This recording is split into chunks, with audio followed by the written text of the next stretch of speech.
Greetings, this is Classic Games Redefined. My name's Rich. We have yet another Why That video we're doing. This time we're taking a look at the game. As of the time of this video, it's number 2 on Board Game Geek. As far as strategy games and overall, it's Terra Mystica. And I want to look at the good points of it. Before I begin though, there's a few details about the game that probably you need to be aware of. Maybe a little bit of deterrent. I don't want to say necessarily negative, because they may not be. But this is not a light game. Strengths come from the fact it's not a light game. You'll have a light filler type game, and there's abstract games that could be very deep at some level. This isn't it, because it does attempt to add some theming.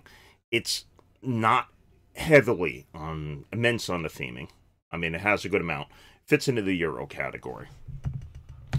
And it's not inexpensive either. There's a lot of wooden bits. You get a nice bits and everything else, and boards and all the other stuff in here. So it's not immensely deep in theming. It's not, you could argue it's theme-driven, but I wouldn't say quite it fits in the Euro category. But the game's rated highly, number 2, and that's why I want to look at the good points of what's involved with it and why it's appealed. Board Game Geek. Number 1, I remember, is Twilight Struggle, which is a little bit weird that it ended up being number 1. But this is the second one. And I would fully understand why. There's a number of good elements to look at in the game that actually drive why it's of interest. And let's just go through a list of them here. I'm having these try to be somewhat ordered. First one I'd look at is that there's really no luck in this game. Deterministic. There is the beginning part that lends variety. That's for everybody else, and will determine which of the factions you want to go for. And if you look below the Terra Mystica, you'll see one of the factions there. So there is actually, once you get the initial setup and greed, there is no luck in the game. Everything else is deterministic. There's another board game out there Avalon Hill put out called Civilization. That's like that, pretty much for the most part. There is like no deterministic combat and everything else. There's no combat in here, but anyhow, let's get to it. Really, no luck. So very, very immensely skill driven. Despite that, there's actually decent variety. What you're seeing here is you see one of the factions that's involved here, and that's below there. So there, in the initial set, there are 14 factions, and there are 7 terrain types. And these factions here will govern how you go for things and whatever bonuses you get, you have accordingly. So there's variety that way in what you play. And there's also an expansion that comes out. They add even more factions to it. And as I said before, another strength of it, it's a complex and deep game. You get a lot of planning here because of the fact that there's really no luck in the game outside initial setup. Everything's governed by you, and you really have to think about what it was here. You really have to think about what you're doing. Another strength, like I said, strategically, tactically, there's a lot of ways to go. And I'm going to call it point salad, which is called maybe derogatory, but here I mean in the positive sense. There are a lot of paths for picking out. Here, you see to the left of the Terra Mystica that's the cult track. You can push up to one favor of these cults, and you get bonuses that way. You make decisions of which building. You have wooden buildings down here if you see the map. By the way, I got this off of the Z-Man website. So I figured since I'm discussing, I like to use official company graphics for it. So that's what I'm doing. You have put out different buildings onto the board. And that will govern, where you go and what you do. So there's a lot of ways to go with it. You push this, you go that. The turn order in the game, where you're going to go is another one.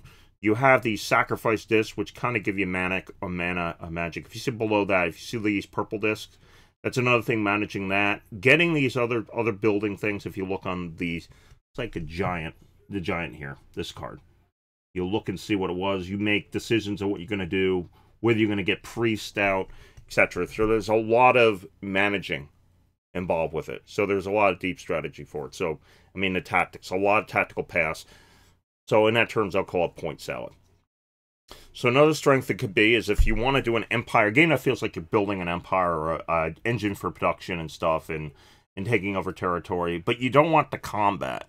You don't want to directly battle people. You indirectly can go surrounding areas. You do that by capturing these territories by putting it out, but you don't compete with none of the players. You get locked out because you made a tactical decision because you didn't manage your resources right, didn't have enough to terraform the land towards your favor. And as typically with the nice production artwork, let's go to another one. The artwork's good. I mean, I like this artwork. Artwork's very subjective. I could say I like the artwork. You might not like the artwork perfect, but the artwork's good. That's why I have the diagrams I'm going to show it to you here. And the bits are nice. I won't say immensely heavily thematic. It's more in the Euro category. But it does fit. And some people might argue it's more thematic than I am. But I'm putting it more in the Euro category as a complex Euro-style game. And you probably could end up putting different races down or something else. They kind of loosely, man. You have like merfolk, I believe, in there that tend to be the water. But generally, it's more really heavily focused on the play mechanics.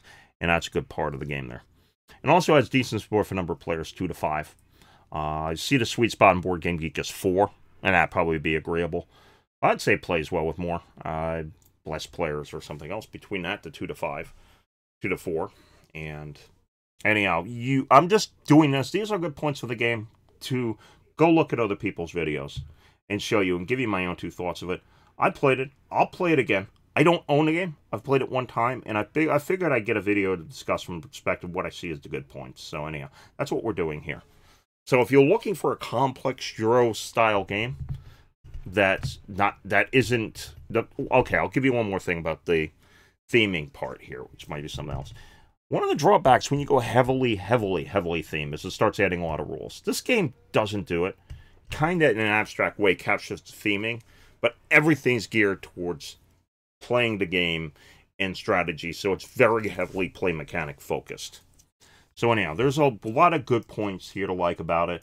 There's a reason why it's number 2 on Board Game Geek. So anyhow, just want to go over those points.